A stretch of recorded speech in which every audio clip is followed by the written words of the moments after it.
So let me go ahead and start this other video, and then I'll go get that carving jig I got. Okay.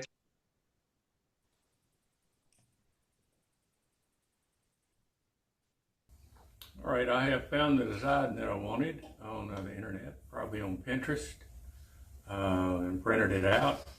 This is whoops, upside down. This is a printout of it. I like the shape of it, and I've always wanted to try one of these basket illusions where you carve out the basket instead of turning it out, so with rings. So I'm going to try this and let you know how it goes. So the first thing I need to do is to find the center of it. Uh, and I like to use these things that, for these irregular shapes. And so I just put them in here, put the circles around it, find the center of it, and mark it. And then I mark the other end the same way. I'll probably, since it is ingrain's hard to glue. I was going to use a glue block, but I think I'm going to just make put some bigger jaws on my chuck and turn a tenon on it so I can tighten down on it.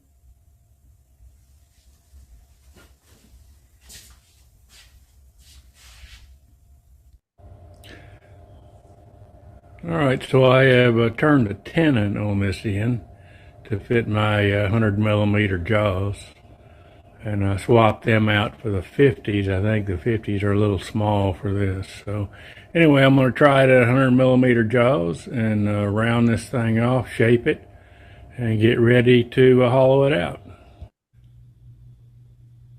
All right, so I have it shaped out, and now I need to index it so I know where to drill the holes. So I'm going to drill holes all the way around this thing and then hollow it out.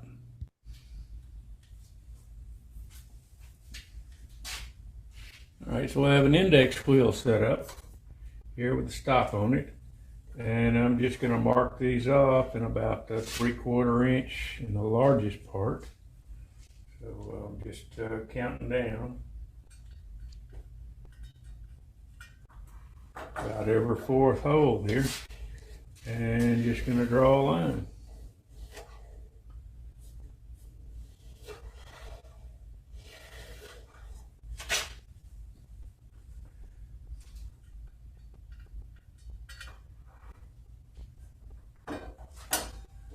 And again, it's about every fourth hole on this one. Of course, they're all going to vary. Depend on what wheel you're using and what row on that wheel. But that's it. I'm just going to keep marking across here for now until I get all of it indexed.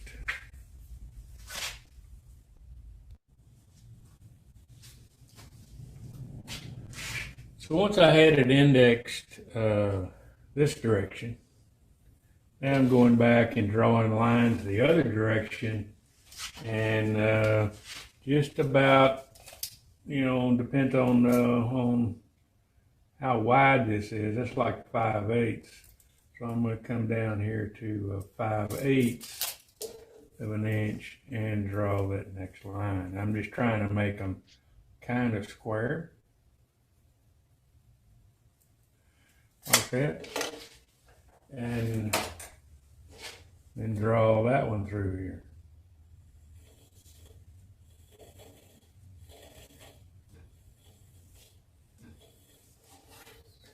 And just keep going until you get all the grid in here. And then we'll go and drill those holes. Okay, so I've changed platforms. I have one now with a drill where I can drill it straight in. And I'm still going to index it because it's easier so I don't have to hold that wood. So I'm just going to index it and drill the next hole.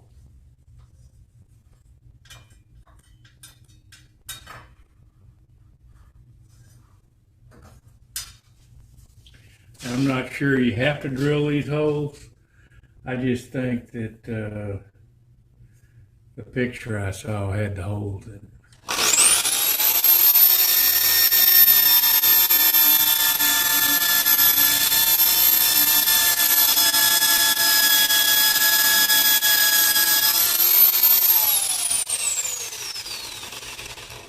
I'm just going deep enough to where I can get the inside wall thickness into the hole, and at about 1/4 of an inch deep. But so I'm going maybe a 1/2 inch or 3/4 or something, but it's more than the 1/4 inch wall hole.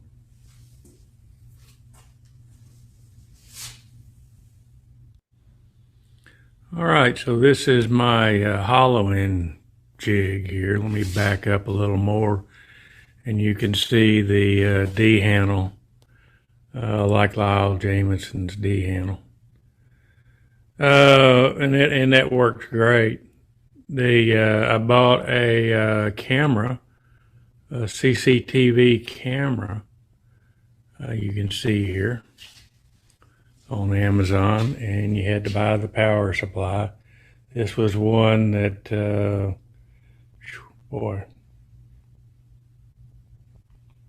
had recommended. And then I bought a monitor. This was nothing but a cheap monitor. You can't hook a USB camera to it because there's not enough smarts in that monitor to convert it over to the signal it needs. But it works pretty good. I like this. So you put a film on the monitor and draw out the head of your camera. You can see where I've traced out the head of the camera. I mean, the head of the tool here. And then to measure it, I use like a little 6-inch ruler here. And I want about a 3/8 of an inch wall. So I marked out about 3/8 of an inch, around the cutter. You just need some gauge where you can get it correctly, because what you see on the screen is larger than what you're actually cutting down here. So you need to take a ruler and actually measure it and mark it so you know where it's going to cut and you know the depth of that wall. So the wall of your vessel then would be right here. So you want to get this cutter down to where this is on the wall of the vessel, the outside wall of the vessel. And then that's where you're cutting. So it's going to cut to about a 3/8 of an inch wall. And I've got my small steady rest on here. This one here will go up to 8 inches. The other one I have will go up to a full 16 inches, which is what the lathe will do. But it just leaves room for more vibration. So the smaller one works better, and I can still get the camera in there. So that's what we're going to use.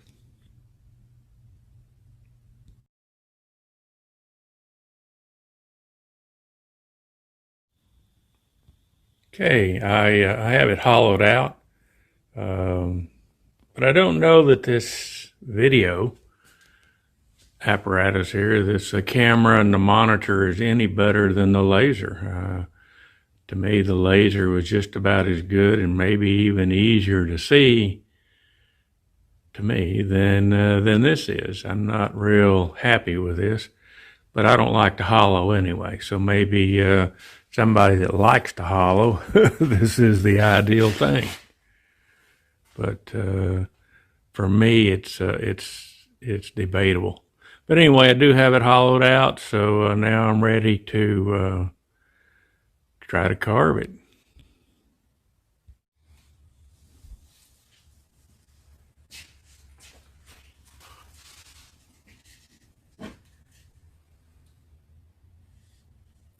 I have it hollowed out and cut off. I cut it off here and went ahead and finished the end, sanded it. I've got some more sanding to do, but I might do some type of carving on the end too. I don't know. But right now it's basically ready to go. It's all hollowed. I don't enjoy hollowing, but I did it. But anyway, so now all I'm ready to do is to carve this thing out. So I had trouble seeing this or understanding. I couldn't visualize it when I look at this and I look at the holes. And then I found this other picture, and it made it easier for me to see. This guy had taken some wooden strips, and he was, and to me that was easier to look at and easier to see. So I was able to draw it out.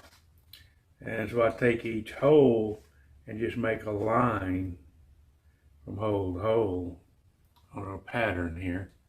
So that's what I'm going to do. I'm going to try that and carve this thing out, and let's see what it looks like.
I have the most of it done. The worst of it, I guess. But now it's the tedious part. You have to go back and sand it. I've got a lot of sanding to do here. I'm not sure what I'm going to do it with. Maybe one of those little oscillating sanders. But otherwise it looks fairly good. It's just not distinct enough to me. Maybe once I put a finish on it, it might bring out the lines a little better. But, you know, maybe I undercut them. I don't know yet.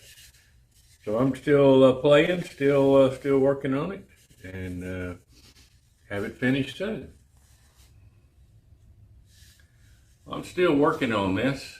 Like you said, I'm not a carver, so I don't really enjoy it, but I'm going to finish it. And what I've decided, I went ahead and, like I showed in that last video, I took a little Dremel and rounded off these corners and where they go under the other piece. And now I need to, I've decided that I needed to make the holes that I made, these 1/4-inch holes, to go ahead and try to make them a little square. So I made a little tool here, a carving tool that I can hold and fit in this hole and carve out, you know, the inside of the holes and make it square.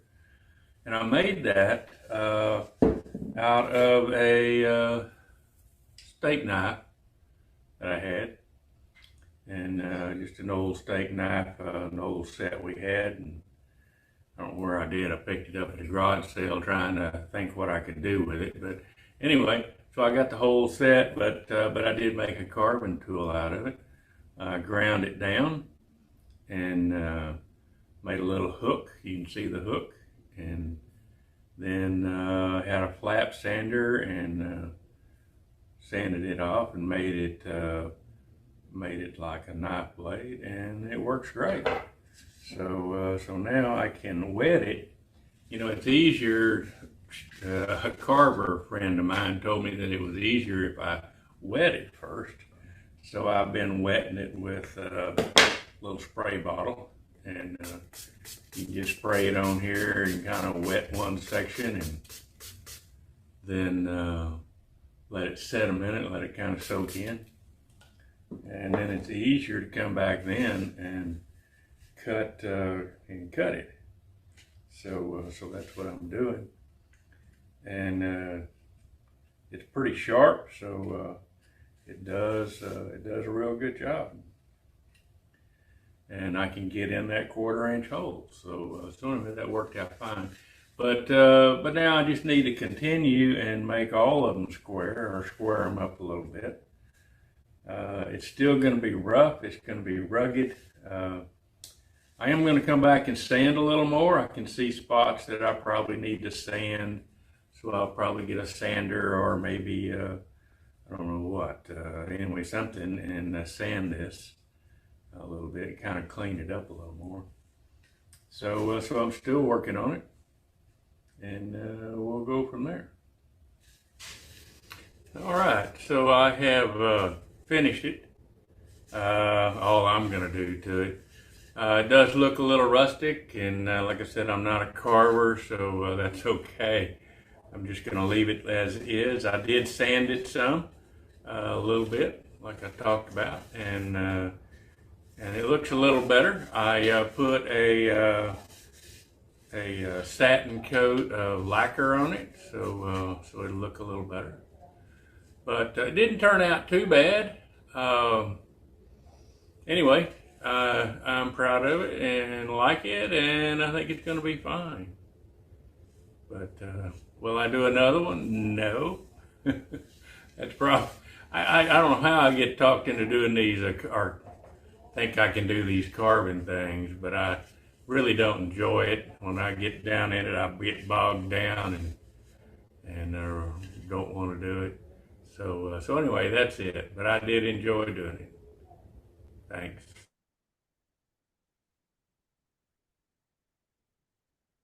Let me see if I can get that off and unshare this thing.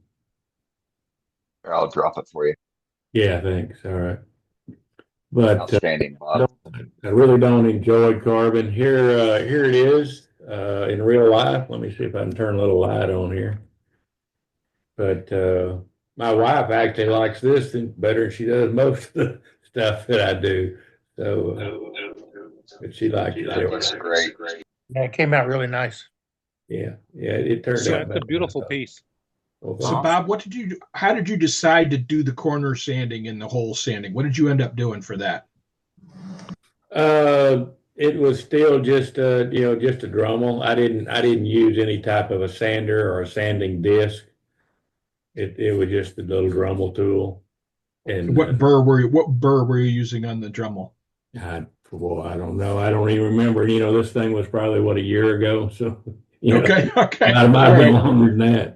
But All right, I thanks. had that video for a while. Bob, roughly, excuse me, how long did it take you to do that? Boy, you don't even want to go that. Like I said, I'm not good at carving, and I don't enjoy it. So I would work on it for a little while and quit and go do something else, and then come back to it because I said I got to finish it. So I would work and come back. But, you're asking the wrong guy to come up with a real time frame here, because Giving a lot of people a lot of ideas, I'll tell you that. yeah, well, good, I enjoyed doing things different, but that one there was any of that carving stuff is a challenge. I look at it and I think, man, that's pretty. I'd love to do it, but I don't enjoy it. So forget it. I'm not going to do much more of it.